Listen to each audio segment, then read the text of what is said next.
Kita masuk di dalam pelajaran ke-11 dengan judul Hidup Bersama Kristus. Dan ketika kita hidup bersama Kristus, kita dibawa untuk berpikir hal-hal yang ada di atas dan bukan duniawi, dan kita akan semakin diubahkan untuk serupa dengan karakternya. Ada bahasa tentang mengenakan manusia yang baru. Jadi ingatlah bahwa ketika kita sudah mati, kita bangkit, kita tidak berhenti di sana, tapi kita terus bertumbuh, diperbarui terus-menerus. Kemudian kita tentunya di dalam perbaruan itu butuhkan penuntun, yaitu firman Tuhan yang akan terus menolong kita. Dan yang pasti ini adalah hanya dilakukan memang oleh Yesus gitu. Tidak ada sarana lain.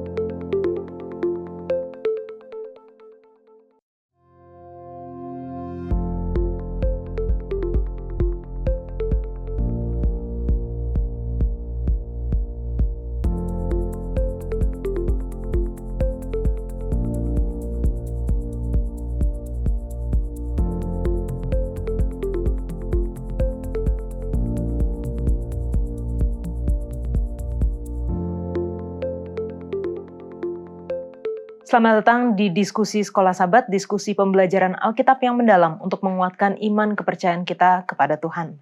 Senang sekali bisa terus menemani pemirsa sekalian di dalam pembelajaran Sekolah Sabat kita dari pelajaran ke pelajaran, di mana triwulan pertama dari tahun 2026 ini kita membahas satu judul besar, Menyatukan Surga dan Bumi, Kristus dalam Kitab Filipi dan Kolose. Dan saat ini kita sudah masuk di pelajaran yang ke-11 membahas Kitab Kolose.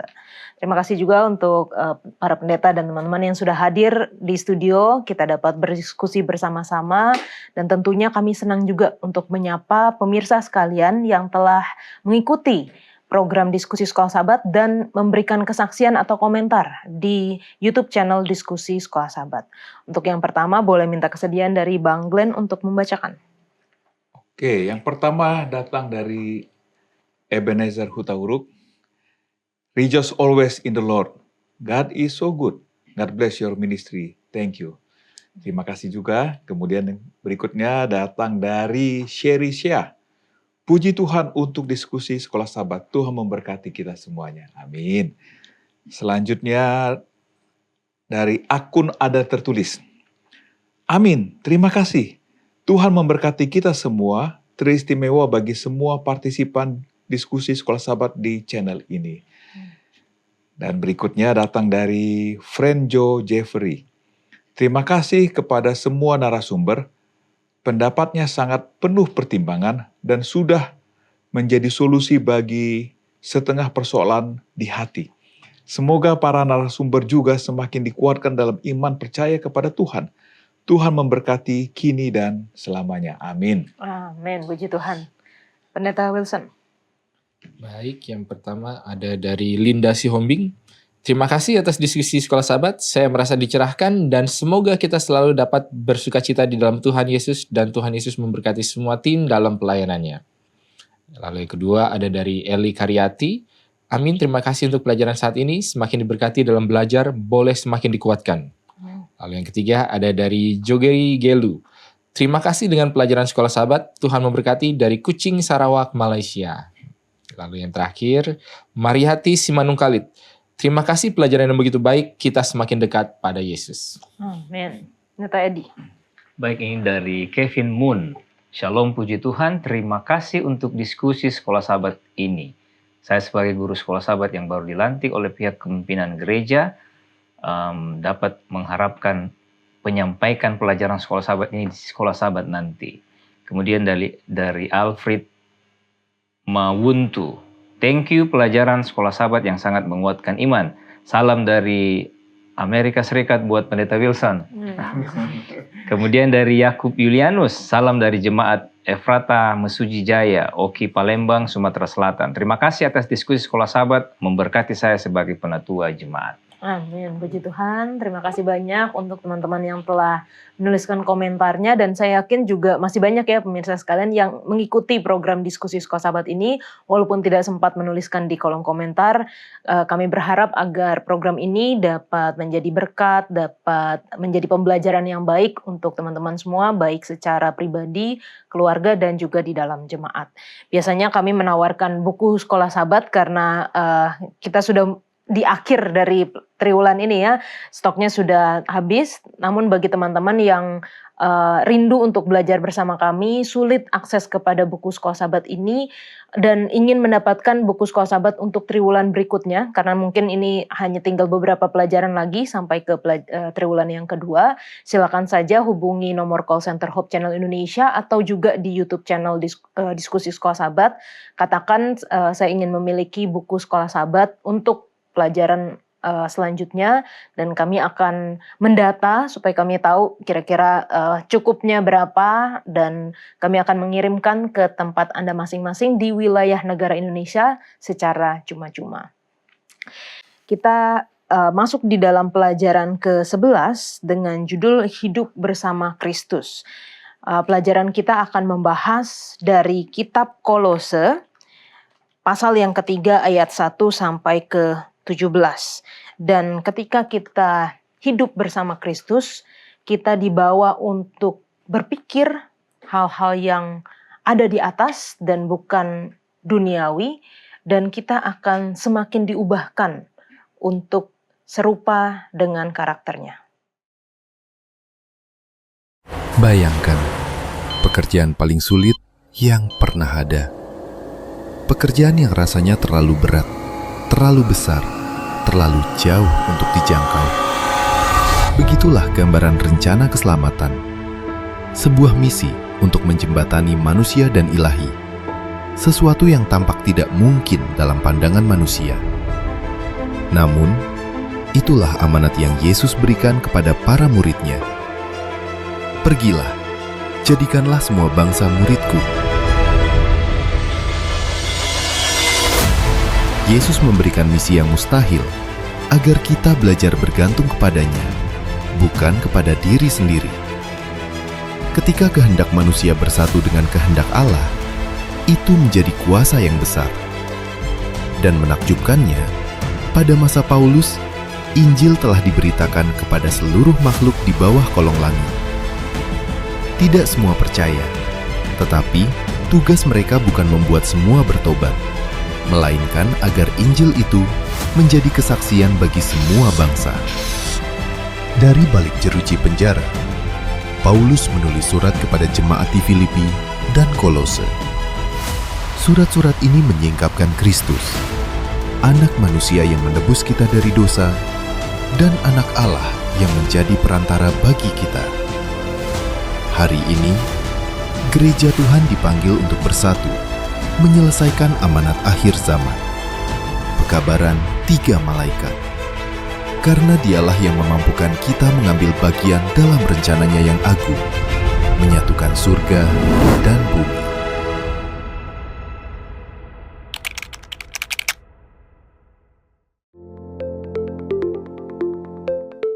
Pelajaran ke-11 dengan judul Hidup Bersama Kristus. Ayat hafalannya terdapat di dalam Kolose 3 ayat 14. Dan di atas semuanya itu, kenakanlah kasih sebagai pengikat yang mempersatukan dan menyempurnakan. Kita akan mulai diskusi kita dengan doa dibawakan oleh Bang Glenn. Mari kita sama-sama berdoa. Bapa kami di surga, kami bersyukur untuk kebaikan Tuhan.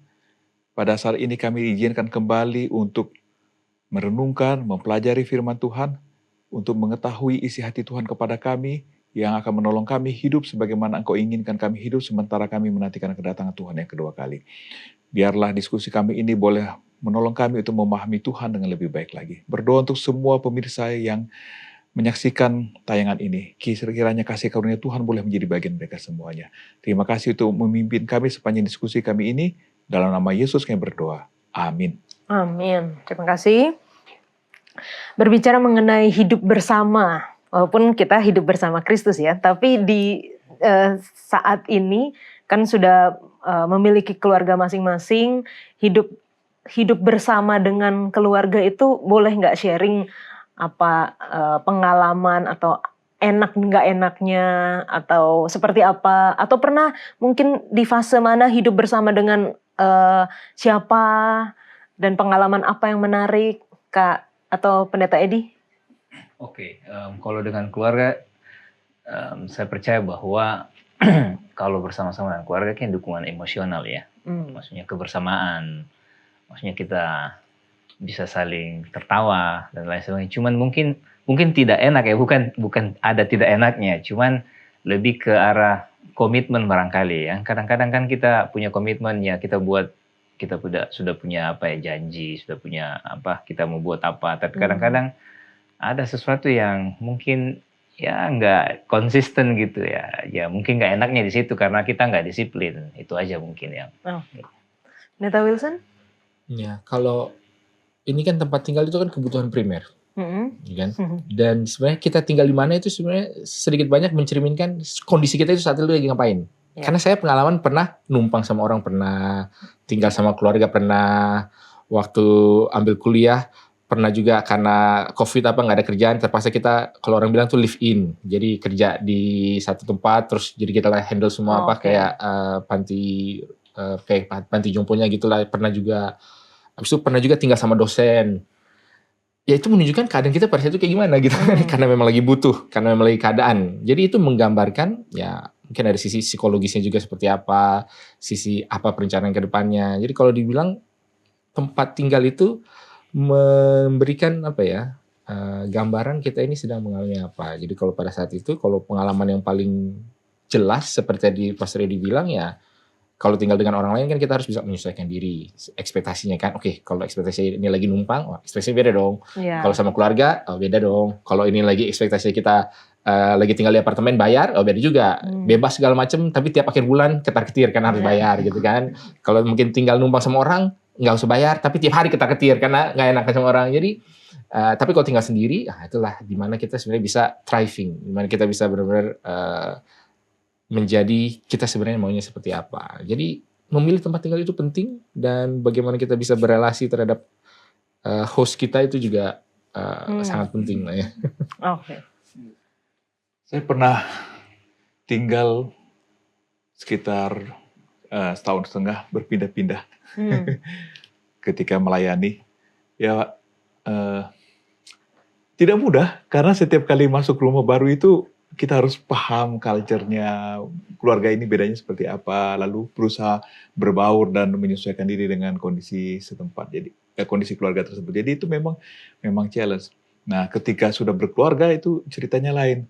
Saking dekatnya itu kalau ada yang tutup pintu, saya tuh tahu nih, ini siapa yang tutup pintu nih dari cara nutup pintu. Atau ada yang lagi jalan, saya tahu nih, ini yang jalan istri saya atau anak saya, anak yang mana saya tahu karena cara jalan mereka berbeda. Jadi tinggal bersama itu membuat kita lebih mengenal dan akhirnya kita lebih dekat satu sama yang lain. Oke, terima kasih. Nah, dari sharing-sharing kayak gini aja kita bisa ada poin-poin yang kita bisa tarik ya. Kalau misalnya kita membahas mengenai hidup bersama Kristus, adjust dengan hostnya, di mana tempat kita tinggal atau dengan siapa kita tinggal itu mencerminkan keadaan kita seperti apa. Ketika kita sudah sangat familiar dengan tempat di mana kita berada, orang-orang yang kita berada, kita tahu itu hanya dengan sedikit saja kita bisa kenal gitu. Jadi kita akan bahas mengenai hidup bersama Kristus. Dibuka dengan Kolose 3 ayat 1 sampai 4. Ayat ini menyatakan mengenai ada pikiran sorgawi. Ayat 2, pikirkanlah perkara yang di atas bukan yang di bumi. Dengan atau versus pikiran duniawi di ayat 5. Karena itu matikanlah dalam dirimu segala sesuatu yang duniawi. Kalau dari definisi Alkitab ya, seperti apa sih sebenarnya pikiran surgawi dengan pikiran duniawi ini, Bang Glenn? Jadi ini pertanyaan yang sangat menarik. Apa sih definisi pikiran surgawi? Nah, kalau kita lihat ayat 1 dan 2, di sini dikatakan, karena itu kalau kamu dibangkitkan bersama dengan Kristus, carilah perkara yang di atas di mana Kristus ada, duduk di sebelah kanan Allah. Pikirkanlah perkara yang di atas, bukan yang di bumi. Nah, dari ayat ini kita bisa tahu bahwa pikiran surgawi itu artinya kita punya yang pertama adalah kita bersatu dengan Kristus kan? Kita bersatu dengan Kristus. Kemudian yang kedua adalah kita berpikir untuk yang akan datang, ya kan? Perkara yang akan datang. Kemudian kalau kita loncat ke ayat 12 sampai 14 itu bicara bahwa hidup kita itu harus menjadi seperti hidup Kristus dan dikuasai oleh firman Tuhan. Jadi gampangnya adalah bahwa kita hidup di dunia ini, tetapi orientasi hidup kita bukan di dunia ini. Nah, kebalikan dengan pikiran dunia adalah ya seperti tadi, memikirkan dirinya sendiri dan sebagainya. Jadi kalau kita simpulkan orang dunia ini selalu bertanya, apa sih yang menguntungkan buat saya? Tetapi kalau pikiran surgawi adalah apa yang memuliakan Kristus dan berdampak bagi masa kekekalan. Jadi ini guidance yang menolong kita untuk cepat memisahkan mana pikiran surgawi, mana pikiran duniawi. Oke. Neta Wilson. Mungkin kalau untuk dari sisi itu, pikiran surgawi dan pikiran duniawi kalau bagi saya itu bedanya adalah orientasinya. Tadi seperti yang Bang Len bilang, kalau pikiran surgawi kan melihat ke atas. Tapi kalau pikiran dunia itu bukan melihat kepada dunia. Mungkin kalau kita bilang melihat kepada dunia itu salah, tapi melihat kepada diri. Jadi kan kalau di dalam kalau nggak salah 1 Yohanes berapa gitu kan dikatakan keinginan mata, keinginan daging, kebanggaan diri. Itulah pikiran-pikiran dunia itu seperti itu. Kenapa? Kita melihat kepada diri kita apa yang kita butuhkan. Oh, saya butuh ini. Saya ingin ini. Saya bergairah terhadap hal ini, nafsunya ini itu. Lalu saya mau berbangga. Itu kan pikiran-pikiran duniawi yang jangan kita juga salahkan bahwa mungkin kita harus bedakan, walaupun di sini ada hal-hal di bumi ayat 1, lalu kemudian duniawi di ayat yang kelima, soalnya 2 kata yang berbeda, tapi kata ini kan sebenarnya sama, bumi gitu kan, gea kalau dalam bahasa Grikanya. Tapi kalau masih hidup di bumi, masih perlu makan nggak? Perlu. Apa perlu kita pikirkan? Perlu dong. Masih perlu tadi kan sandang, pangan, papan itu kan kebutuhan primer. Masih perlu dipikirkan nggak? Perlu. Jadi pikiran duniawi dengan pikiran yang worldly itu mungkin kita harus bedakan. Jadi kalau yang duniawi itu lebih kepada hal-hal mungkin yang secara abstrak menekankan keegoisan. Tapi kalau hal-hal yang secara praktikal harus dilakukan, ya mungkin itu kategori yang agak berbeda lagi. Walaupun di dalam Alkitab juga di dalam Matius 6 dikatakan, wah kamu khawatir memikirkan ini apa yang kamu makan, minum, pakai. Ini kan kebutuhan primer lagi kan. Tapi jangan, carilah dahulu kerajaan surga. Jadi memang ada kontras yang jelas terhadap orientasinya ini kemana. Dalam cara kita membedakan ketika saya melakukan ini pikiran duniawi atau pikiran surgawi. Walaupun saya memilih pekerjaan. Pekerjaan ini kan hal-hal duniawi sebenarnya kan, hal-hal yang bersifat bumi, praktikal. Tapi di dalam pekerjaan ini kita bisa memberikan pikiran surga, tapi juga pikiran dunia, tergantung bagaimana kita mengaplikasikan, menerapkan diri kita di dalam pekerjaan itu, contohnya. Oke. Nah tadi. Oke, baik. Jadi pikiran surgawi saya kira tadi sudah di cover Bang Glenn dan Pendeta Wilson. Hanya saya mau tambahkan memang ini pikirannya. Jadi karena kan kalau kita baca di kitab Kolose ini, mulai dari pasal 1, kan Yesus mau mendamaikan sebenarnya antara bumi dengan surga. Jadi anyway, kadang-kadang kan kita, ya seperti tadi Pendeta Wilson sampaikan, kita ini berpikir tentang, kita kan memang masih tinggal di bumi. Jadi masih perlu, ya memang berjuang di bumi, kita harus makan dan lain sebagainya. Tapi di satu sisi, Kolose juga menekankan bahwa memang Yesus mau mempersatukan akan hal ini. Namun memang cara mempersatukan ini adalah harus lebih dominan karena kan kita mau tinggal sama siapa. Jadi pikiran ini akan menolong kita sadar bahwa saya akan tinggal dengan saya. Makanya dikatakan bahwa fokus pada perkara yang di atas. Kemudian dia katakan perhatikan gitu. Jadi saya kira hal-hal ini akan menolong kita bahwa memang prinsip untuk mengembalikan fokus kita untuk mempersatukan itu memang bersumber hanya dari Tuhan. Hanya dari Tuhan. Jadi dari pikiran ini, itulah sebabnya banyak kali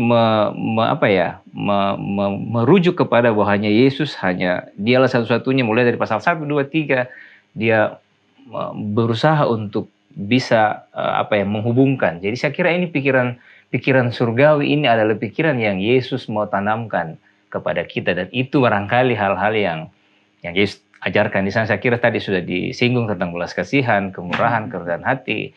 Walaupun sebenarnya itu juga kita seharusnya praktekkan, itu ada di bumi gitu. Tapi kan maksudnya adalah, tapi itu ternyata prinsip di surga gitu, prinsip Tuhan yang Dia mau ajarkan kita, tapi prakteknya itu harusnya ada di bumi. Barangkali itu yang saya bisa tambahkan. Oke. Nah, dari tadi yang kita sudah bahas gitu ya, secara praktikal, tadi Pendeta Wilson juga sudah katakan, apakah karena kita pikiran surgawi, apakah kita masih memikirkan kita perlu makan, kita perlu pakaian, kita perlu tempat tinggal, kita perlu pekerjaan gitu kan. Karena kita masih hidup di dunia ini. Bagaimana sih sebenarnya aplikasi praktikalnya ketika kita masih harus hidup di dunia, tapi kita harus memikirkan perkara yang di atas, Bang Glenn? Jadi pikiran surgawi itu bukan berarti kita lari dari dunia, tapi kita membawa surga itu turun dalam kehidupan kita sehari-hari. Nah, hal yang pertama adalah kita harus sadar identitas saya ini sebagai warga negara surgawi. Contoh paling gampang, kalau orang itu dia harus bisa bahasa Indonesia supaya menjadi orang Indonesia, atau orang Indonesia otomatis bisa bahasa Indonesia. Ya kan? Karena saya orang Indonesia, saya otomatis berbicara bahasa Indonesia. Walaupun saya tahu ada orang Indonesia yang tidak bisa bahasa Indonesia, tapi secara general orang Indonesia pasti bisa bahasa Indonesia. Dan banyak orang-orang di luar Indonesia, mereka bisa bicara Indonesia, tapi mereka bukan orang Indonesia. Poin saya adalah, karena saya punya identitas, maka ada konsekuensi dari identitas saya. Jadi kalau saya sadar saya orang Indonesia, saya punya KTP, paspor Indonesia, saya bicara bahasa Indonesia, saya makan nasi, dan seterusnya. Karena saya orang Indonesia. Nah, kalau saya sadar bahwa saya adalah warga negara surga, maka saya akan mempraktekkan prinsip-prinsip surga dalam hidup saya. Jadi, cara yang pertama adalah saya sadar siapa saya dan apa identitas saya. Pendeta Edi? Oke, jadi memang diintegrasikan ya. Jadi saya apa yang bisa jalan ya, tadi Bang Glenn sudah jelaskan. Jadi integrasikan. Jadi ketika saya melakukan aktivitas pekerjaan, bahkan termasuk barangkali karena saya seorang pendeta, karena kan kadang-kadang kita bilang ini pelayanan gitu. Padahal saya selalu katakan bahwa semua bentuk yang kita lakukan itu sebenarnya memang pelayanan, sama gitu. Jadi nggak ada bedanya. Jadi kalaupun saya melakukan hal itu, apakah saya mengintegrasikan pikiran-pikiran surgawi ke hal-hal seperti itu? Apakah saya adil? Apakah saya jujur dalam melakukan hal-hal seperti itu? Apakah saya maksudnya berbelas kasihan kepada orang-orang yang ada di sekitar saya? Sehingga kadang-kadang, dan proporsional, kadang-kadang kan harus bijak memang. Karena beberapa kali kata hikmat ini, nanti barangkali akan lebih spesifik, kita harus punya hikmat di dalam mengeksekusi kita punya kegiatan. Jadi tidak hanya serta-merta bahwa ya udahlah karena kita di bumi, ya memang kita masih ya seperti itulah. Tapi yang Tuhan mau adalah selama kita di bumi mengintegrasikan prinsip itu di dalam praktek hidup bersama dengan pasangan hidup, bersama dengan anak-anak, bersama dengan tetangga. Jadi bagaimana saya bisa berrelasi dengan tetangga saya? Ketika barangkali contoh ya, saya jadi kita kan hanya satu dinding ya. Ya. Potnya ada di atas gitu, di situ. Terus pot ini kan tanahnya itu keluar. Nah, bagaimana saya sebagai orang Kristen menyikapi akan hal ini? Jadi saya lap aja gitu. Nah, banyak hal-hal yang seperti itu yang kadang-kadang itu sebenarnya masalah gitu. Dan kita bisa defense bahwa saya sebenarnya benar, saya bisa katakan sesuatu, tapi kan itu nggak perlu dimasalahkan gitu, itu bukan terlalu penting. Tapi kan kita sebagai orang Kristen harus berhikmat di dalam menyikapi hal-hal seperti itu. Jadi barangkali itu yang saya bisa tambahkan. Oke, dan ketika kita nanti membaca lebih lanjut ya, tadi sudah dikatakan di ayat 12 ada belas kasihan, kemurahan, kerendahan hati, kelemah lembutan, kesabaran, mengampuni. Hal-hal itu sebenarnya bisa bukan cuma ketika nanti kita berada di surga, tapi di bumi pun kita harus praktekkan hal-hal seperti itu. Nah, pertanyaannya mungkin di ayat yang ke-5 harus kita dikatakan karena itu matikanlah dalam dirimu segala sesuatu yang duniawi. Seperti apa sih sebenarnya mematikan hal-hal duniawi setiap hari? Karena kadang-kadang Mungkin hari ini kita berhasil gitu ya. Besok berhasil sabar. Besok kita ternyata gagal. Nah, seperti apa sih sebenarnya mematikan hal duniawi setiap hari, Pendeta Wilson? Ya, kalau kita lihat di dalam progresi daripada kitab Kolose ini, Kolose 2 itu kan sudah memulai untuk mencoba mengganti behaviornya kan. Kamu yang tadinya orang Yahudi begini-begini, kamu merayakan ini, udah nggak perlu lagi. Jangan lagi kamu dijudge oleh itu lagi. Lalu masuk ke dalam pasal 3-nya, kalau kita bisa bilang, ini sekarang sudah bukan bicara soal behavior lagi, tapi bicara soal identitas. Karena kamu itu sudah mati dan kamu sudah hidup lagi. Gitu kan. Sehingga kalau kamu itu sudah mati, kamu sudah tinggalkan. Nah, mungkin kalau salah satu yang secara praktikal yang bisa kita bayangkan adalah kalau orang tinggal di Amerika lah, ini kan biasanya kan gelap dia gitu kan, imigran gelap atau bagaimana kan, ini kan behaviornya kan pasti beda. Gimana? Terus entah kenapa, apakah karena pernikahan atau karena diputihkan atau apapun, tiba-tiba dia dapat jadi warga negara. Setelah dia selesai disumpah jadi warga negara, keluar dari kantor ya apalah itulah kantornya, gimana kira-kira behaviornya? Oh, pasti berbeda kan? Kenapa? Karena identitasnya juga berbeda. Jadi kalau dalam hal ini kita mematikan manusia lama, ya sebenarnya sih ketika orang itu benar-benar identitasnya sudah diubahkan. Dan memang kalau sekarang pertanyaannya, apakah itu kejadian yang sekali jadi, lalu kemudian tidak bisa berulang lagi? Nah, ini sudah masuk ke ranah diskusi soteriologi. Dalam hal ya, itu tadi kalau 3 tahap ini kan ada justification, pembenaran, lalu sanctification, lalu glorification kan. Jadi justification sudah. Kalau justification itu sekali gitu kan, kamu sudah ditebus, selesai. Tetapi dalam proses penyuciannya, ya inilah yang setiap hari jatuh bangun ini. Jadi jangan salah, ketika kita mengatakan bahwa dia mati diri tapi kok besok berhasil, terus besoknya gagal, besok berhasil, besok gagal, dia itu tidak mundur kepada dia ini sudah dibenarkan atau belum. Tapi kita masuk ke dalam proses, dia ini sedang mengalami proses penyucian, sanctification. Nah, kalau ada kutipan mengatakan justification atau pembenaran itu terjadi secara instan, tetapi sanctification atau penyucian itu adalah pekerjaan seumur hidup. Jadi janganlah kita mengatakan bahwa kalau dia orang Kristen, gitu kan, wah harusnya kan dia identitasnya begini-begini kan, harusnya behaviornya udah begini dong. Kalau dia belum, artinya dia belum orang Kristen. Itu ya di satu sisi ada kebenarannya, tapi di sisi lain kita melupakan proses yang terjadi setelah dia itu menjadi orang Kristen. Setelah dia menjadi orang Kristen, memang hal-hal yang lama itu harusnya ditinggalkan. Dan mungkin inilah proses peninggalannya itu. Dan kalau kita mau lebih lagi di dalam ayat ini, katakan bahwa dia menjadi manusia baru. Kalau manusia baru itu tentu punya kebiasaan-kebiasaan baru, pikiran-pikiran baru. Tetapi, apakah langsung expert di dalam hal itu? Ya enggak juga kan. Kita bisa bandingkan seperti kalau manusia. Ketika menyeberang dari dalam kandungan menjadi di luar kandungan, dia sudah menjadi manusia seutuhnya. Tapi apakah dia sudah langsung bisa lari, langsung bisa bicara, langsung bilang ini? Enggak. Ketika dia di dalam masih kandungan, berlari, berbicara itu bukanlah di dalam ranah dia untuk melakukan hal itu. Ketika sudah di luar kandungan, inilah identitas dia sebagai manusia, harus bisa berlari, berjalan, bicara, apa segala macam. Tapi apakah langsung sempurna, langsung utuh? Tidak. Makanya inilah proses yang terjadi. Tapi orang itu harus diingat, hey, kamu ini bukan di dalam kandungan lagi loh. Sekarang kamu itu harus, kalau minum, harus berusaha. Kalau bernapas harus berusaha, nggak bisa lagi tinggal menunggu dari plasenta tali pusar, tinggal tidur-tidur, berenang-berenang di air hangat, nggak bisa. Nah, gitu mungkin seperti itu.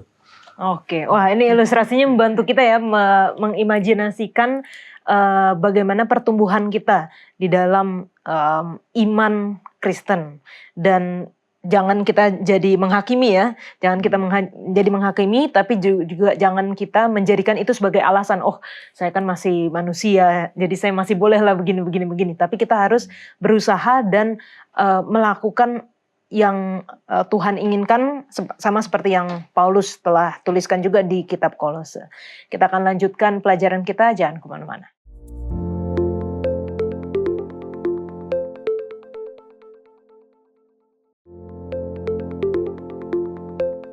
Kolose 3 ayat 5. Karena itu matikanlah dalam dirimu segala sesuatu yang duniawi, yaitu percabulan, kenajisan, hawa nafsu, nafsu jahat, dan juga keserakahan yang sama dengan penyembahan berhala. Semuanya itu mendatangkan murka Allah. Nah, kalau dari latar belakang atau kondisi jemaat Kolose pada saat itu, adakah alasan mengapa Paulus memberikan nasihat spesifik mengenai percabulan, hawa nafsu, dan juga penyembahan berhala. Pendeta Edi. Oh, oke, baik. Jadi ayat setelah itu barangkali memberikan kita gambaran ya, karena dahulu kamu juga melakukan hal-hal itu ketika kamu hidup di dalamnya. Jadi ini memberikan kita gambaran memang Rasul Paulus mau sampaikan bahwa begitulah keadaan jemaat sebelumnya.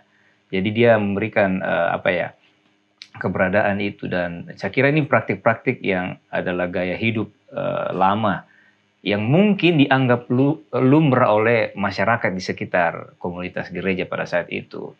Jadi itulah sebabnya Paulus mengingatkan kembali tentang hal ini. Dan kalau kita melihat di sini kemunculan frasa murka Allah di sana, ini sebenarnya menolong kita untuk bisa melihat, karena frasa itu juga digunakan di dalam buku Roma, ya, bahwa nantinya bahwa Allah akan menyerahkan manusia kepada cara hidup mereka yang jahat.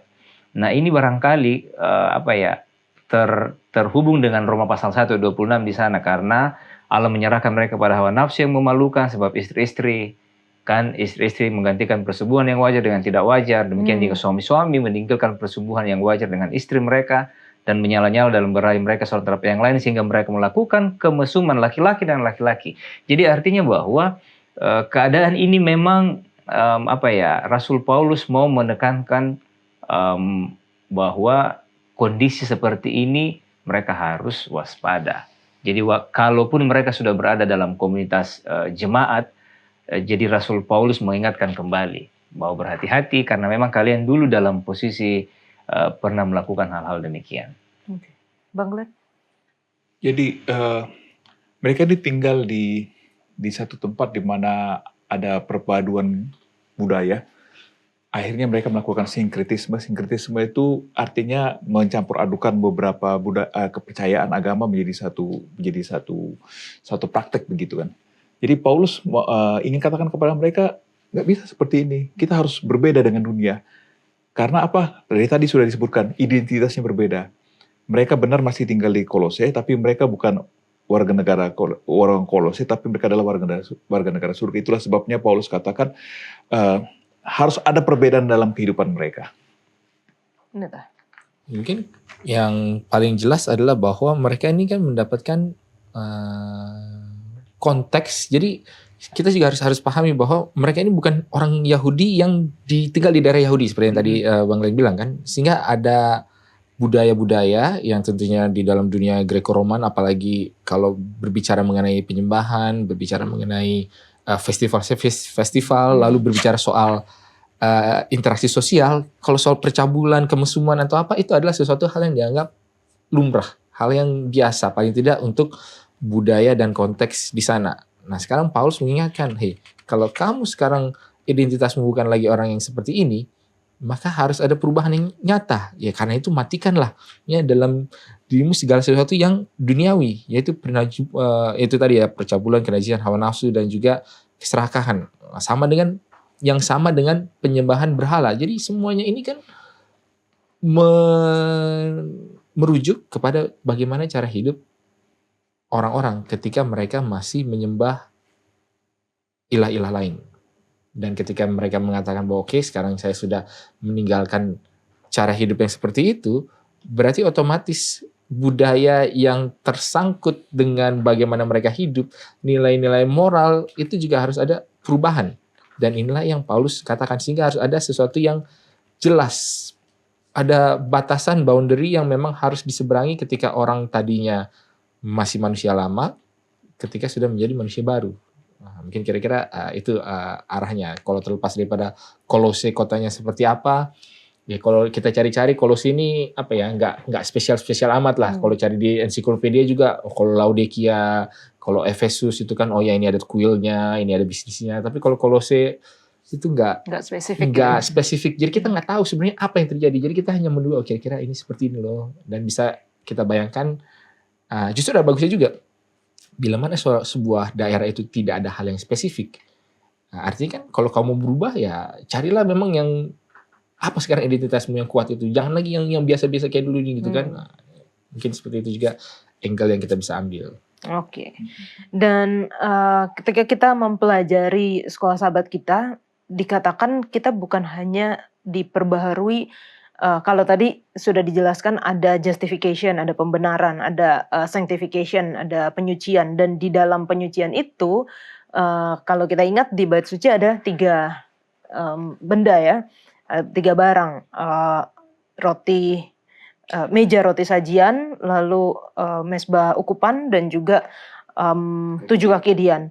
Dan ketika kita berbicara mengenai diperbaharui dalam pengetahuan akan firman Tuhan, di pelajaran kita hari Selasa di bagian akhir dari buku Sekolah Sahabat kita dikatakan memperoleh pengetahuan akan Kristus melalui firman-Nya mengubah kita menjadi serupa dengan gambarnya dalam kemuliaan yang semakin besar. Nah, boleh mungkin Bang Glenn jelaskan seperti apa sih memiliki pengetahuan akan Kristus dalam atau melalui firman-Nya dapat mengubah kita. Jadi Paulus ini kan pembelajar Alkitab. Ketika dia menulis ini, dia sedang merefer satu peristiwa yang semua orang Israel mengerti, yaitu ketika Musa ada di Gunung Sinai. Lalu ketika dia turun, Musa harus tutup mukanya kan, karena mukanya itu membentuk kemuliaan Tuhan. Jadi dari sini Paulus sedang mau mengatakan kalau kita dekat sama Tuhan, seperti Musa berhadapan muka sama Tuhan, dia udah menjadi serupa dengan Tuhan. Ketika dia turun, mukanya itu bercahaya sampai dia harus pasang cadar di mukanya karena orang tidak bisa lihat muka Musa. Nah, jadi dari kata-kata ini Paulus mau mengatakan kepada kita, kita perlu bertemu dengan Tuhan setiap hari supaya kehidupan kita diubahkan. Pertanyaannya adalah bagaimana kita bisa bertemu dengan Tuhan setiap hari adalah dengan mempelajari firman Tuhan ini. Nah, ketika kita baca firman Tuhan ini, maka kita akan tahu siapa Yesus. Lalu sementara kita tahu siapa Yesus, kita lihat siapa diri saya. Dan ketika saya tahu siapa Yesus, siapa diri saya, ada gap di situ. Nah, disitulah saatnya kita minta kuasa Roh Kudus supaya Tuhan menolong saya untuk membawa saya dekat kepada Yesus. Bukan mengisi gapnya, tapi saya dekat kepada Yesus karena Yesus adalah standar yang sempurna hidup kita. Jadi secara ringkasnya saya mau sampaikan adalah kalau kita adalah apa yang kita pikirkan, kita ada apa yang kita lihat, kita apa yang kita bayang-bayangkan. Jadi sama seperti sekarang banyak anak-anak muda, wah saya senang sama K-pop nih. Jadi bajunya seperti K-pop ya kan. Mulai menggunakan term-term Korea, bahasa Korea. Kenapa? Karena itu yang ada di pikirannya. Nah, Paulus menggunakan hal yang sama. Kalau kita berpikir tentang surga, maka cara berpikir kita, cara kata-kata kita, tindakan kita akan menjadi serupa dengan Yesus. Dan itu hanya bisa kita lihat kalau kita mempelajari firman Tuhan. Oke, jadi bukan hanya membaca, tapi bagaimana cara membaca. Bukan hanya ketika sudah benar cara membaca, bukan hanya jadi pengetahuan, tapi bagaimana kita mengaplikasikan, gitu ya, Bang Glenn ya. Dari Pendeta Edi? Oh iya, baik. Jadi memang hal ini bukan hanya di pasal 3, saya kira tentang pengertian untuk belajar firman Tuhan itu beberapa kali di Kolose pasal 1 juga disebutkan di sana, supaya kamu menerima segala hikmat dan pengertian yang benar untuk mengetahui kehendak Tuhan dengan sempurna. Terus di ayat 28 pasal 1 dikatakan di sana, Dialah yang kami berdoa bila tiap-tiap orang kami nasihati dan tiap-tiap orang kami ajari dalam segala hikmat untuk memimpin tiap-tiap orang kepada kesempurnaan dalam Kristus. Jadi artinya memang ini perlu untuk memahami. Jadi kenapa? Karena kan itu mati manusia yang lama gitu kan. Terus kan analoginya kita bangkit. Nah pada saat dia bangkit ini, dia kan tidak ada tuntunan. Karena tuntunan sebelumnya adalah manusia yang lama. Sehingga ketika dia bangkit, inilah tadi yang proses penyucian ini memang perlu belajar. Karena di dalam proses penyucian ini, kadang-kadang orang mau menyucikan diri dengan cara mereka sendiri. Contoh, dia bilang, oke, saya sudah matikan diri saya gitu. Jadi saya sudah tidak marah dan lain sebagainya. Tapi kalau kita tidak berpatokan pada firman Tuhan, dengan cara kita sendiri, bisa saja bahwa manusia lama itu muncul di dalam bentuk yang lain. Ini berhati-hati. Jadi makanya kita Rasul Paulus menekankan tentang pembelajaran ini penting. Jadi jangan juga katakan begini, nggak perlu teori, yang penting praktek. Nggak mungkin praktek akan bisa dilakukan tanpa ada dasar teori yang kuat. Dan inilah yang Rasul Paulus sangat tekankan, belajar Alkitab. belajar hikmat yang benar, sehingga benar-benar ini akan jadi penuntun bagi kita. Jangan pernah sama sekali ketika kita bangkit, boro-boro mau penyucian, kita akan lebih ganas lagi daripada manusia yang lama yang kita tinggalkan, karena kita tidak ada panutan. Inilah sebabnya perlu. Jadi dan ini proses yang tadi disampaikan bahwa tiap hari dilakukan. Jadi belajar firman Tuhan itu jangan kemarin, harus hari ini. Jadi memang ini daily basis, jadi harus setiap hari. Karena tiap hari kita butuh makan, tiap hari kita butuh tuntunan. Ya, barangkali itu yang saya bisa. Kenapa Rasul Paulus sangat menekankan tentang belajar. Oke. Dan menariknya, kalau tadi kita sudah baca ada term ya, bagaimana kita telah mati lalu dibangkitkan bersama dengan Kristus.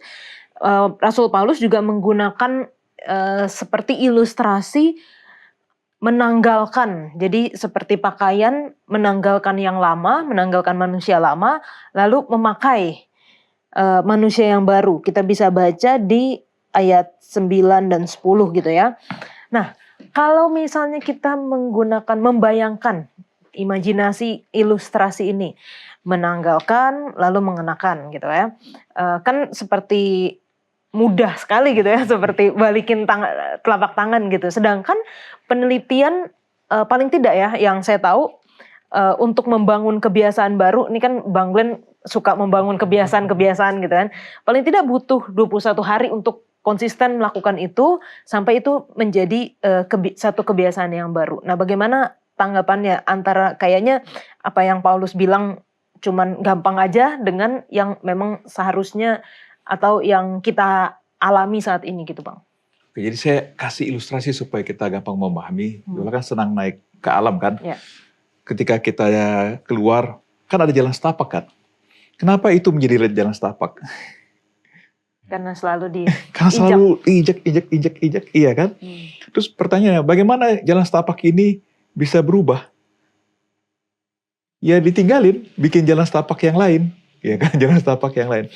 Nah, seringkali kita itu fokus sama apa namanya, sama nggak boleh ini, nggak boleh itu. Tapi sebenarnya kalau kita dari ilustrasi tadi, ini harus diganti dengan sesuatu yang baru. Karena kalau kita fokus sama misalnya saya suka marah, aduh saya nggak boleh marah. Terus apa? Ya kan? Ya kan? Jadi kita harus membangun sesuatu yang baru untuk menggantikan sesuatu yang lama. Dan itu harus dilakukan berulang-ulang. Jadi sama seperti contoh jalan setapak tadi, untuk dia menjadi benar-benar itu kan butuh entah berapa lama dan berapa orang yang lewat di situ sampai itu menjadi jalan. Dan kalau kita mau buat jalan yang baru ini satu hari nggak akan jadi nih. Harus mungkin seminggu, tergantung berapa orang yang lewat di jalan yang baru itu. Jadi ini yang Paulus selalu katakan, sama seperti tadi pendeta Edi katakan bahwa kuncinya adalah pemahaman identitas saya gitu kan. Kenapa saya nggak boleh sama jalan setapak? Kenapa saya nggak boleh sini? Oh itu jalannya jelek, saya pilih yang baru gitu kan. Jadi harus ada sesuatu yang membuat kita memilih sesuatu, membuat sesuatu yang baru, kebiasaan yang baru. Akhirnya itu menjadi satu kebiasaan dan itu menjadi gaya hidup yang baru. Oke. Ya, mungkin tambahannya adalah bahwa pakaian itu kan berganti tiap hari. Orang normal ya biasanya ya. Paling biasa. Itu ya, kecuali kalau ada keadaan-keadaan khusus ya. Tetapi ini kan muncul setelah Paulus menggunakan ilustrasi yang jauh lebih sulit, yaitu mati dan bangkit. Jadi memang ada sebuah perbedaan antara apa yang terjadi satu kali. Nah, ini kalau kita mau sambungkan juga dengan kalau orang bilang ordo salutis atau urutan keselamatan, yang tadi pembenaran penyucian, ini berarti pembenaran itu sudah ada gitu kan. Sehingga kalau dibilang seolah-olah mudah, sebenarnya sih enggak juga, karena caranya bagaimana? Kalau kita mau sambungkan dalam Roma 12 kan dikatakan karena itu serahkanlah tubuhmu sebagai persembahan yang kudus, karena itu berubahlah.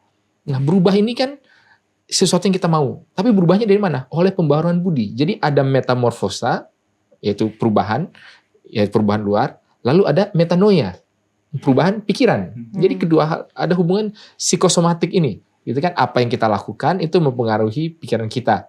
Apa yang kita pikirkan mempengaruhi apa yang kita lakukan. Dan ini adalah suatu proses yang memang berulang-berulang, tetapi yang perlu kita pahami ketika Paulus mengatakan kamu harus menanggalkan ini lalu memakaikan yang ini, konteksnya itu adalah sebuah hal yang karena sudah ada sebuah episode atau sebuah kejadian peristiwa yang memampukan hal ini, yaitu bagaimana ketika orang itu menerima Yesus sebagai juru selamatnya, dia sudah mati, meninggalkan kehidupan lamanya dan bangkit dalam kehidupan yang baru, gitu. Sehingga kalau dibilang susah, itu adalah proses yang harus dijalani. Dan bagaimana caranya? Ya sama seperti kalau dibilang mati. Di dalam Alkitab, satu-satunya cara orang bisa dibolehkan membunuh adalah ketika dia membawa korban. Ya, korban itu memang dibawa untuk dibunuh, gitu kan? Dan kalau kita bilang ya korban di bait suci ya tiap hari ada korban pagi dan korban petang, kan? Ditambah korban-korban yang lainnya. Dan itu memang caranya bagaimana kita bisa mengubahkan pikiran, identitas dengan semakin sering kita melakukan hal itu akhirnya menjadi sebuah kebiasaan, dan itu menjadi sesuatu yang diingat terus. Oh, pagi-pagi bikin korban pagi, lalu sore-sore bikin korban sore, kalau ada ini, dan ketika itu dilakukan terus-menerus, itulah yang bisa mengubahkan paling nggak dari pikiran, lalu kemudian turun ke behavior, dan harapannya ya tentunya bisa menjadi suatu hal yang permanen secara identitasnya. Baik, terima kasih untuk penjelasannya. Baik, kita lanjutkan pelajaran kita setelah yang satu ini.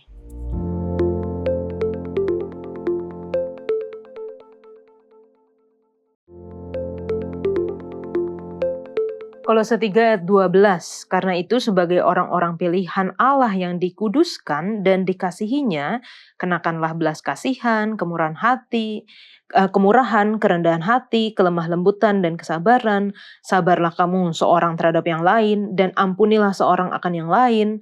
Dan sama seperti Tuhan telah mengampuni kamu, kamu perbuatlah juga demikian. Dan di atas semuanya itu kenakanlah kasih sebagai pengikat yang mempersatukan dan menyempurnakan. Kalau kita baca sifat-sifat atau karakter-karakter yang baik yang disebutkan oleh Paulus, ini mencerminkan karakter Allah dan bagaimana juga Allah memperlakukan kita. Allah memperlakukan kita dengan belas kasihan, dengan kelemah lembutan, dengan sabar, dan mengampuni dosa-dosa kita. Nah, bagaimana kita bisa menumbuhkan hal-hal itu di dalam diri kita, terutama ketika sifat asli kita mungkin bertentangan dengan list-list tadi yang disebutkan, atau yang paling tidak buah roh lah yang kita sama-sama tahu ya. Saya jadi ingat satu cerita. Satu kali di kereta ada satu bapak punya 2 atau 3 anak. Anaknya ribut banget di kereta. Orang-orang di kereta mulai sebel nih. Aduh, berisik banget nih anak-anaknya. Kemudian ada satu orang udah gak tahan, dia ngomong sama bapaknya, Pak, anaknya kayaknya mereka terlalu gembira ya, sebenarnya sarkastik. Terus bapak itu katakan, iya, mereka baru bisa senang karena ibu mereka baru meninggal katanya. Jadi saya lagi bawa mereka pulang, kami mempersiapkan pemakam ibunya. Dan saat itu, satu gerbong itu tidak komentar apa-apa lagi sama dia. Kenapa? Cara pandangnya sudah berubah. Ya kan, cara pandangnya sudah berapa poin, itu yang saya mau katakan. Jadi bagaimana kita bisa melakukan semua ini? Cara pandang kita harus bisa berubah. Seringkali kita repot sama saya harus begini, saya harus begitu, tapi dasarnya itu nggak berubah. Jadi akhirnya kita capek sendiri, dan akhirnya tiba pada satu sisi kita meledak. Saya udah nggak tahan lagi nih begini semua, ya kan. Nah, yang paling dasar adalah kita harus mengenal Tuhan itu seperti apa. Apa yang Tuhan sudah lakukan bagi saya, memahami bagaimana tindakan Tuhan kepada saya, bagaimana kesabaran Tuhan kepada saya. Akhirnya saya sabar sama orang lain. Bagaimana Tuhan itu berkemurahan kepada saya. Dan akhirnya saya jadi berkemurahan kepada orang-orang lain. Jadi dari tadi kita selalu bicara tentang memahami Tuhan, identitas yang baru itu yang paling penting, itu basicnya. Ya. Lalu yang kedua adalah bahwa Paulus katakan kan kenakan. Kan kalau kenakan itu kan berarti kan sadar kan. Tidak tiba-tiba, kok saya sudah pakai baju? Enggak, saya secara sadar pakai baju. Jadi kalau kita baca ini, Paulus katakan kenakan. Jadi memang Tuhan, Paulus katakan kita harus secara sadar juga melakukan ini. Tadi Pendeta Wilson berkali-kali katakan bahwa apa yang kita pikirkan mempengaruhi tindakan kita, dan tindakan kita juga akan mempengaruhi cara berpikir kita. Jadi ya kita harus secara sengaja melakukan hal ini dan minta Tuhan, kekuatan kepada Tuhan untuk kita akan memperhatikannya terus-menerus. Dan yang terakhir adalah ini bukan proses sehari 2 hari, tapi ini adalah proses seumur hidup dan kita harus selalu datang kepada Tuhan. Kalau gagal, Tuhan, ini saya, tolong ubahkan saya supaya saya dikuatkan. Mungkin salah satu yang paling fundamental dan perlu seluruh orang Kristen pahami adalah seringkali kita terjebak dalam bahasa yang belum percaya bahwa identitas kita sudah berubah. Maksudnya apa? Oh, saya begini, saya tidak bisa, saya begini, saya memang sifat lama saya, sifat saya seperti ini. Memang manusia itu kecenderungannya adalah berdosa. Tapi kalau orang seperti itu, mereka tidak membaca dengan cermat bahwa itu adalah kecenderungan sebelum orang itu lahir baru. Gitu kan? Sehingga ketika orang itu sudah lahir baru, kecenderungan itu sudah tidak ada lagi. Dalam arti, kalau kita sekarang dalam pergumulan, kalau kita mengatakan, iya kecenderungan saya berdosa, sebenarnya itu salah. Itu salah. Dan kalau kita masih di dalam mindset yang seperti itu artinya kita belum menyadari bahwa ada sebuah perubahan yang sebenarnya sudah terjadi. Kita sudah di dalam tahap penyucian, tapi masih berbicara bahasa pembenaran. Oh, tadi saya tidak punya apa-apa di dalam diri saya tidak sanggup apa segala. Itu ketika kau pertama kali dibenarkan. Tapi setelah kau dibenarkan, kau punya kuasa, punya agency, punya power untuk menang gitu loh. Jadi kalau selalu bilang, waduh memang sifat saya seperti ini. Ya kalau kau masih belum menerima Tuhan ya oke, betul, kau tidak akan bisa. Tapi kan kau sudah. Dan kau sudah mendapatkan kuasa Roh Kudus. Lalu kemudian kan tentu kalau kita bilang sambungkan dengan bagian-bagian dalam Alkitab tentang bagaimana Yesus mengatakan, akulah pokok anggur yang benar. Barang siapa yang tinggal di dalam aku dan aku di dalam dia, maka dia akan berbuah apa segala. Dan itulah memang menunjukkan bahwa sudah ada sebuah perubahan yang kalau kita bisa bilang secara ontologis atau secara esensi orang itu sudah berubah. Jadi bukan hanya secara formalitas, bukan hanya secara status. Nah, inilah yang kadang-kadang kita mungkin ini harus dijabarkan dalam sebuah disertasi. Tapi maksudnya apa? Kadang-kadang kita berpikir hanya status yang berubah. Oh, tadi saya seorang berdosa, tapi saya sudah dibenarkan. Itu udah cuma status di dalam KTP aja berubah. Tidak, tapi secara esensinya juga, secara ontologis di dalam dirinya itu juga ada perubahan. Dan kalau kita tidak percaya terhadap hal itu, berarti sebenarnya kita hanya status ya. Tentu kalau orang itu tadinya keluar penjara gitu kan, sebelumnya kemarin dia dalam penjara, besok keluar dari penjara, hanya status yang berubah. Ya tentunya dia akan tetap melakukan segala sesuatunya seperti yang dia lakukan sebelum dia keluar dari penjara kan. Tetapi kalau kita menyadari bahwa itu bukanlah semata-mata perubahan status, tapi perubahan esensi. Makanya di sini dikatakan manusia baru. Makanya Paulus mengatakan ini adalah sebuah bukan hanya identitas, karena kalau kita bisa bilang identitas itu bisa hanya bersifat status formal, tetapi identitas yang lebih merasuk ke dalam apa sih intisari daripada orang itu. Oh, kalau tadi intisarinya adalah dosa dan kesalahan ini segala macam, tidak. Sekarang makanya kamu sudah baru. Jadi masuklah ini sini. Dan ketika orang itu menyadari hal itu, makanya ya udah yang baru ini bisa masuk. Tapi kalau dia mengatakan, oh enggak lah, ya memang saya tidak punya apa-apa, saya begitu berdosa apa segala.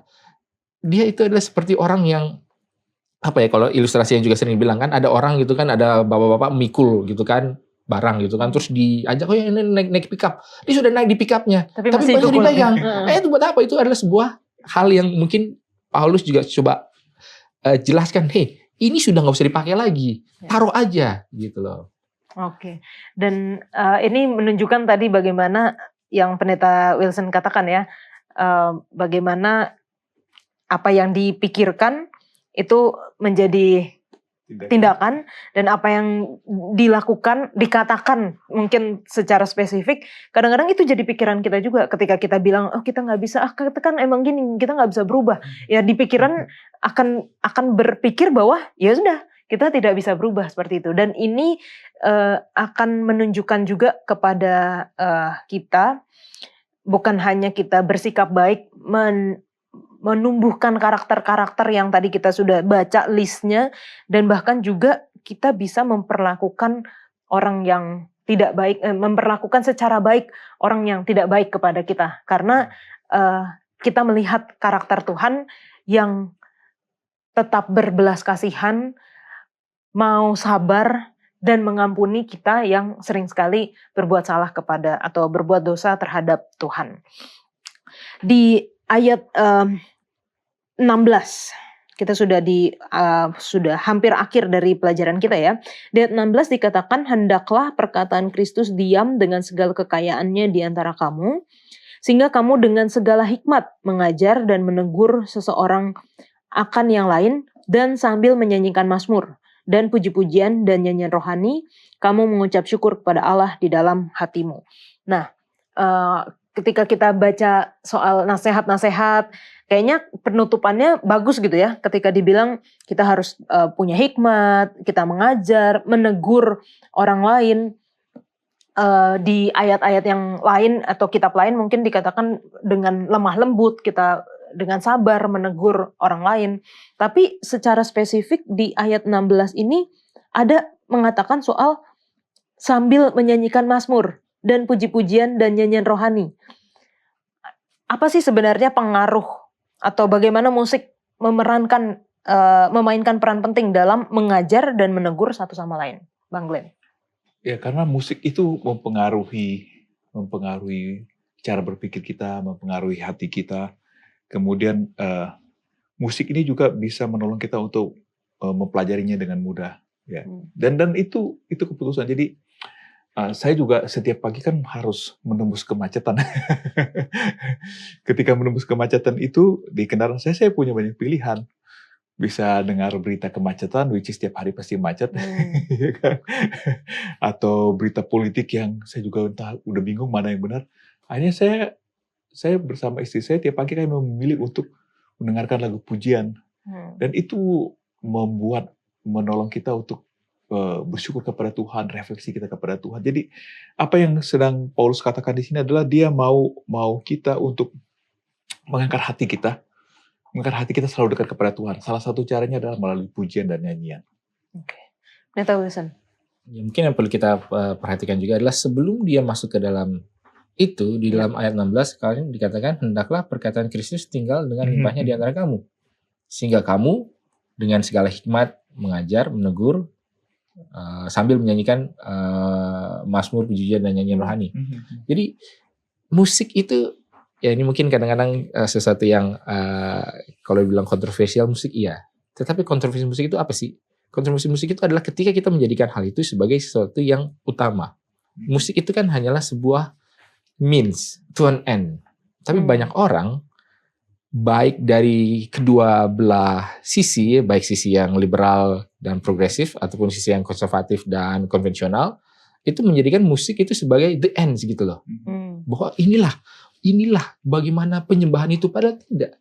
Musik itu adalah cara kita melakukan penyembahan. Tentu ada cara yang baik, ada cara yang salah, dan mungkin kita nggak usah masuk ke dalam cara yang baik dan benar yang salah ya. Cuma tapi lebih kepada kategorinya apa sih? Ini bukanlah kategori sebagai suatu hal ujung daripada penyembahan, itu bukan musik, gitu kan? Ini adalah sebuah cara, sebuah medium, sebuah pedagogi bagaimanakah perkataan Kristus ini bisa disampaikan. Sehingga apa implikasinya? Kalau musik itu tidak ada perkataan Kristus, mau dia mengangkat hati, mau dia apa, itu kan hanya menembus luar-luarnya aja, tidak sampai ke dalam. Lalu pada sisi yang lain adalah bahwa kalau seandainya musik itu dijadikan sebagai yang utama, berarti kita kehilangan sebenarnya tujuan kita ini apa? Tujuan kita ini bukan hanya untuk memuji Tuhan, tetapi tujuan kita ini adalah Tuhan itu sendiri. Dan musik ini haruslah membawa kita kepada tujuan tersebut. Dan bila itu tidak, ya berarti tidak ada gunanya. Walaupun salah satu cara terbaik untuk menyiapkan hati, menyiapkan pikiran adalah musik. Karena kan kalau biasanya kalau ada masalah atau apa, ada dua hal yang orang itu langsung lakukan. Satu adalah setel musik dan berpuasa. Itu kalau udah puasa, udah setel musik rohani, wah itu kayaknya surga itu sudah dekat gitu kan. Itu betul. Tetapi itu hanya medium saja. Medium itu kan kalau jalan bisa paralel, nggak nyampe juga. Atau bisa beda arah, yang nggak nyampe juga. Pokoknya kita seolah-olah berjalan di dalam rel ini. Apa kita sampai ke tujuannya? Ya tergantung. Apakah ini memang ada tujuan akhirnya. Jadi jangan lupakan tujuan akhirnya adalah bagaimana supaya perkataan Kristus itu tinggal dengan limpahnya di dalam kita. Melalui ya ini tadi, ya pengajaran, penyanyian musik, dan segala sesuatu yang tadi disampaikan di situ. Oke. Neta. Iya, jadi yang menambahkan barangkali. Jadi kalau kita berpikir tentang musik ataupun lagu ya, kadang-kadang kan ini sesuatu yang mudah untuk karena kan dilakukan berulang-ulang gitu. Saya nggak tahu, tapi pengalaman saya secara pribadi, jangankan musik-musik rohani gitu, musik-musik yang sekuler juga Itu sampai detik ini pun, ketika itu bunyi, saya tahu. Baru Sampai intro detik udah ini. tahu ya. Coba bayangin. Jadi kadang-kadang kita ikut bernyanyi, saya bilang, wow. Saya bilang memang kekuatan di musik ini memang harus diberikan perhatian gitu. Jadi tadi walaupun itu memang hanya alat untuk menuju ke sana, tetapi ingat bahwa standarnya adalah bahwa memang perkataan Yesus tadi kalau boleh ada di sana. Jadi doktrin pelajaran tentang Alkitab itulah yang ditanamkan sehingga memang kita bisa gunakan alat itu dengan maksud supaya memang tertanam di dalam pikiran kita apa yang dimaksudkan, karena kita kadang-kadang gini, kadang-kadang kan orang hanya dengar enak musiknya gitu.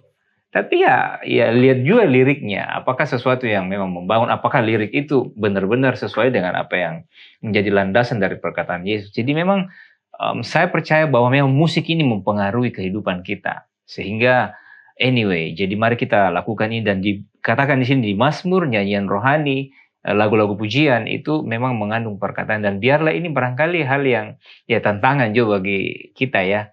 Jadi ya kadang-kadang ada teman-teman yang buat musik-musik musik-musik yang diambil dari firman Tuhan ya, scripture song ya. Jadi itu bertujuan untuk memboleh kita menghafal itu ataupun dengan musik yang lain. Jadi saya kira hal ini sangat relevan ya di dunia kita yang penuh dengan musik dari manapun. Baiknya kita barangkali juga boleh hidupkan akan hal ini. Terima kasih. Oke. Memang kalau kita udah masuk ke diskusi tentang musik ini banyak sekali. Sayangnya pelajaran sekolah sahabat kita hanya di hari Kamis, hanya satu hari membahas mengenai musik dan bagaimana pengaruhnya itu sangat kuat. Jadi bukan hanya di dalam Alkitab memberikan contoh seperti permainan Daud, kecapi Daud memiliki efek menenangkan bagi Raja Saul dan cerita-cerita yang lainnya, tapi secara ilmiah pun itu sudah dibuktikan bahwa pengaruh musik sangat kuat terhadap pikiran dan bagaimana itu mengubah taste juga ya. Artinya, oh ini kan suka kalau saya sukanya yang begini, saya sukanya yang begini gitu. Tapi ketika kita melatih diri sama seperti lidah, kita melatih diri untuk suka kepada taste yang ini, mungkin akan sampai di satu titik saya udah contohnya dulunya suka asin, tapi karena darah tinggi gitu harus kurangin asinnya. Begitu sudah kurangin asin, makan yang asin sedikit akan terasa oh ini terlalu asin gitu. Yang bagi orang lain mungkin nggak asin gitu. Dan musik ini pun seharusnya bisa dilatih taste kita gitu ya, seperti kita melatih lidah kita. Dan mungkin banyak pertanyaan dari teman-teman sehubungan dengan pelajaran kita. Kalau mau boleh ditanyakan di YouTube channel Diskusi Sekolah Sahabat, ataupun juga kita punya program tajam tanya jawab Alkitab. Pendeta Edi boleh berikan kesimpulan dari pelajaran kita? Oke, baik. Jadi saya kira ada beberapa poin yang diangkat barangkali dalam pelajaran kita di sini, yaitu pertama kan mati terhadap diri sendiri, manusia lama kita. Kemudian kita bangkit mencari perkara yang di atas, hal-hal yang surgawi. Kemudian ada bahasa tentang mengenakan manusia yang baru. Jadi ingatlah bahwa ketika kita sudah mati, kita bangkit, kita tidak berhenti di sana, tapi kita terus bertumbuh, diperbarui terus-menerus. Kemudian kita tentunya di dalam perbaruan itu butuhkan penuntun, yaitu firman Tuhan yang akan terus menolong kita. Dan yang pasti ini adalah hanya dilakukan memang oleh Yesus gitu. Tidak ada sarana lain. Saya mau ingatkan ini kenapa? Karena di mana-mana orang mau mencari ketenangan, mau mencari kedamaian, mau mencari ketenangan batin dan hal-hal yang seperti itu, mungkin ya kepuasan.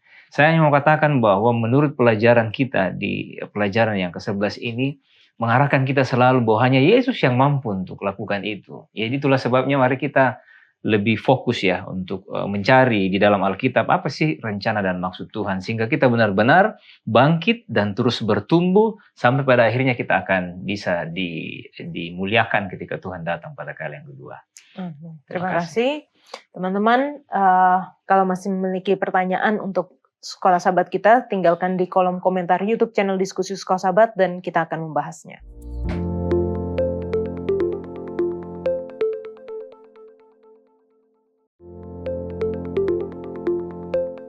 Saat ini kita masuk dalam sesi tanya jawab bersama dengan Pendeta Gute Maedi. Terima kasih Pendeta sudah mau menjawab pertanyaan dari teman-teman yang telah menuliskan di kolom komentar YouTube channel Diskusi Sekolah Sabat. Pendeta, pertanyaan yang pertama saya langsung bacakan dari JP. Apakah dengan menguduskan Sabat artinya tidak menghormati Yesus, menyangkal pengorbanan Yesus, dan mengandalkan hukum Taurat untuk masuk surga? Oke, terima kasih Yola. Shalom buat pemirsa juga. Ini pertanyaan yang menarik. Saya mau langsung jawab dengan singkat. Jawabannya tidak. Kenapa? Sekarang kita mau jelaskan dulu. Bahwa Sabat itu bukanlah satu sarana supaya menjadikan kita layak untuk diselamatkan. Bukan. Keselamatan kita harus betul-betul paham bahwa itu adalah hanya karena kasih karunia. Bukan karena usaha kita. Tetapi kan kasih karunia yang Allah telah berikan bagi manusia ini, itu sifatnya universal. Dan bukan berarti juga karena sifatnya universal, maka semua yang ada di dunia ini pasti akan selamat. Tapi keselamatan yang diberikan dengan cuma-cuma ini akan diperoleh hanya kepada mereka yang menghidupkan kehidupan sesuai dengan apa yang Tuhan rancang. Apa sih yang Tuhan rancang? Yang Tuhan rancang itu adalah kehidupan yang merespon keselamatan itu. Bagaimana kita bisa tahu bahwa kita merespon keselamatan itu? Ada satu ayat dalam Yohanes pasal 14 ayat 15. Yohanes 14 ayat 15, jikalau kamu mengasihi aku, kamu akan menuruti segala perintahku. Iya, ini adalah bentuk dari bagaimana kita merespon keselamatan itu. Jika kita mengasihi Tuhan yang telah memberikan kita kasih karunia itu, keselamatan itu, maka respon kita adalah menuruti akan perintah-perintahnya. Perintah yang mana? Perintah yang dimaksud ini adalah perintah yang dirangkum dalam 10 hukum. Nah, 10 hukum ini kan mengatur kehidupan kita dengan pencipta dan juga kehidupan kita dengan sesama ciptaan. Nah, di antara 10 hukum ini ada juga hukum yang sangat penting yang mungkin orang seringkali tidak memahami dengan tepat, ya, yaitu hukum keempat. Ingat dan kuduskanlah hari Sabat. Jadi Sabat ini bukanlah Tuhan berikan untuk dikhususkan kepada satu bangsa atau satu suku tertentu, tapi Sabat ini Tuhan berikan adalah untuk manusia. Karena Yesus dikatakan anak manusia adalah Tuhan atas hari Sabat. Dan Sabat ini merupakan satu, bukan hanya sekedar hari peribadatan, tetapi sebagai satu lembaga di mana itu menyatakan siapa pencipta dunia ini. Dan ketika kita memelihara kekudusan Sabat, ini menunjukkan bahwa kita mengakui bahwa dunia ini ada penciptanya, dan kita mengakui bahwa kita adalah ciptaan dari pencipta itu. Jadi setiap kali kita bersabat, merayakan Sabat, maka kita sedang menyatakan Allah pencipta dan kita adalah ciptaannya. Kemudian bagian yang berikut juga kita perlu ingat dalam Efesus pasal 2 ayat 8 dan 9.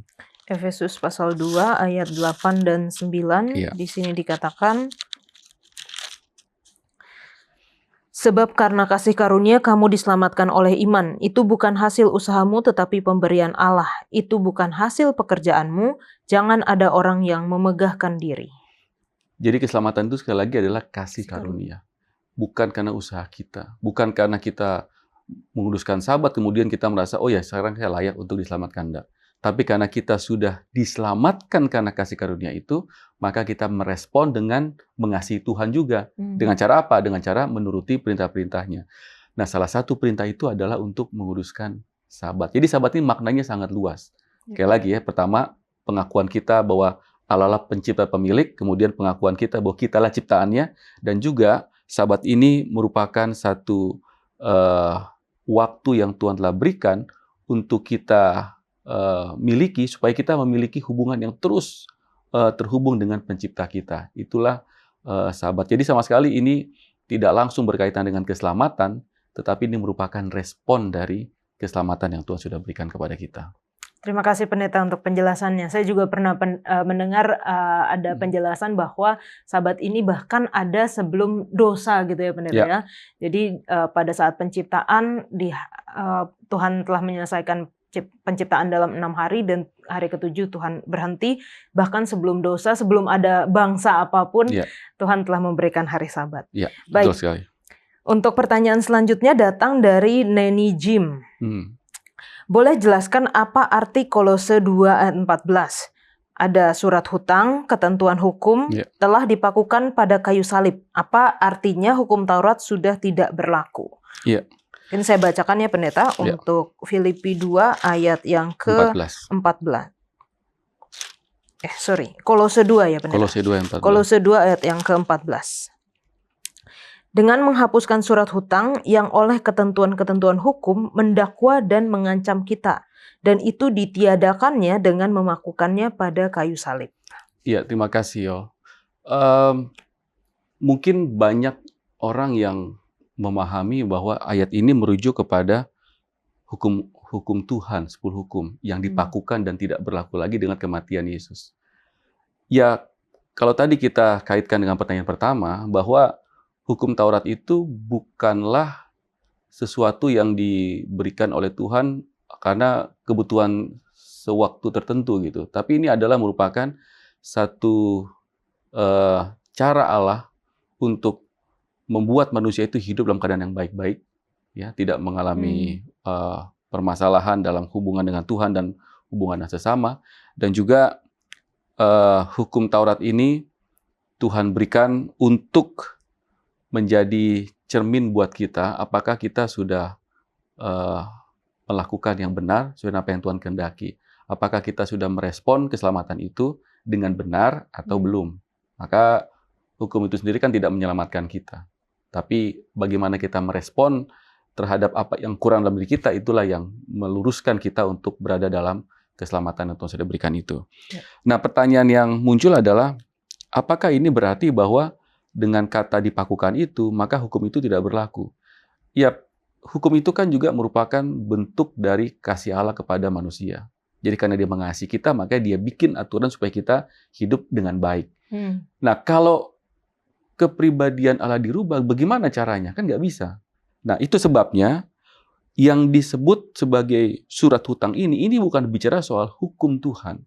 Tetapi ini bicara soal kesalahan kita, dosa-dosa kita, pelanggaran kita yang tercatat di dalam buku yang mencatat dosa-dosa kita ini, dan kemudian tulisan atau catatan-catatan itu dihapus dengan kematian Yesus. Jadi bukan hukumnya yang dirubah, yang dihapus, tapi yang dihapus itu adalah kesalahan kita, dan itu bukan kita yang menghapus, tapi Yesus melalui kematiannya menghapus dosa-dosa kita yang dicatat dalam surat hutang itu. Jadi kita perlu ingat bahwa hukum itu tidak pernah berubah dan diubah oleh Allah yang membuat hukum itu. Karena kalau hukum itu diubah-ubah sesuai dengan situasi, misalnya, hari ini kebutuhannya ini, maka Tuhan akan buat hukum ini. Kemudian besok kebutuhannya itu, Allah akan buat hukum sesuai dengan kebutuhan pada saat itu. Saya pikir enggak ya, karena Allah itu kan harus konsisten terhadap apa yang Dia katakan sejak awal sampai akhir. Kalau ada yang harus diperbaiki, maka Allah memilih untuk memperbaiki itu daripada merubah hukumnya. Itu sebabnya ketika Allah katakan upah dosa adalah maut, maka tidak ada tawar-menawar. Setiap kali ada kejahatan, ada dosa, pelanggaran, maka upahnya adalah maut. Tetapi kan Allah Maha Kasih. Dia tidak membiarkan begitu saja manusia binasa karena kesalahan itu. Tapi Allah memilih untuk menggantikan kematian itu. Jadi bukan hukum dirubah ya, tapi akibatnya itu yang Allah ambil alih. Sehingga manusia itu bisa layak. Nah, inilah kasih karunia itu. Dan itu diberikan kepada semua orang. Tetapi mereka yang merespon keselamatan itulah yang akan benar-benar menikmati keselamatan yang seutuhnya. Kalau hukum bisa diubah, mungkin logikanya Yesus nggak perlu mati di kayu salib ya pendeta ya. Karena disesuaikan aja dong. Iya, karena tinggal diubah aja hukumnya biar orang nggak berdosa gitu. Kebutuhannya apa, itu yang akan disesuaikan. Kalau itu bisa dirubah-rubah. Iya. Baik, terima kasih Pak Pendeta untuk penjelasannya mengenai surat hutang yang ada di dalam Kolose 2 ayat 14, bagaimana dosa-dosa kita, kesalahan-kesalahan kita itu sudah dibayar, Ya. dipakukan di kayu salib bersama dengan kematian Kristus. Kalau teman-teman masih memiliki pertanyaan sehubungan dengan pelajaran kita, kitab Filipi dan Kolose, tinggalkan di kolom komentar YouTube channel Diskusi Sekolah Sahabat dan kita akan membahasnya. Kita kembali ke studio.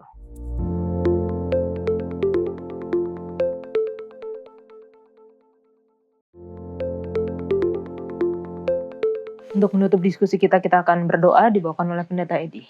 Mari kita tunduk kepala berdoa. Terpuji namamu ya Tuhan pada akhir dari diskusi kami pada saat ini. Terima kasih, biarlah setiap pelajaran yang kami sudah dapatkan Tuhan, kami rindu untuk itu benar-benar tertanam di dalam pikiran kami, tertuang Tuhan di dalam kehidupan kami, boleh aplikasikan setiap hari. Baik kami Tuhan yang ada di tempat ini ataupun para pemirsa, hamba memohon doa berkat kepada kami semua ya Tuhan. Sehingga kami benar-benar Tuhan boleh hidup seturut dengan rencana Tuhan. Kami bangkit bersama dengan Tuhan, mencari perkara-perkara surgawi, sehingga pikiran kami ini diubahkan. Sikap kami Tuhan boleh menjadi bukti bahwa kami memang betul-betul warga negara kerajaan surga, yang siap untuk menjadi saluran terang dan berkat di tengah-tengah dunia yang berdosa ini dengan segala macam hal yang kadang-kadang Tuhan menghimpit, membelenggu kami. Tetapi dengan keyakinan yang pasti Tuhan, oleh karena kuasa kasih karunia dari Yesus yang sudah memberikan kami kekuatan, biarlah kami terus berjalan bersama-sama dengan Yesus setiap hari, sehingga kami boleh tiba nanti di surga ketika Tuhan datang pada kali yang kedua. Terpuji namamu Tuhan, di dalam nama Yesus kami sudah berdoa. Amin. Amin. Terima kasih Pendeta Edi, Bang Glenn dan juga Pendeta Wilson, kita sudah berdiskusi bersama dan kiranya ketika kita mempelajari, ini bukan hanya sebagai pengetahuan, tapi kita dapat lakukan dalam kehidupan kita sehingga kita akan semakin hari semakin diubahkan ketika kita berjalan hidup bersama dengan Kristus. Kita akan bertemu di pelajaran selanjutnya. Tuhan Yesus memberkati.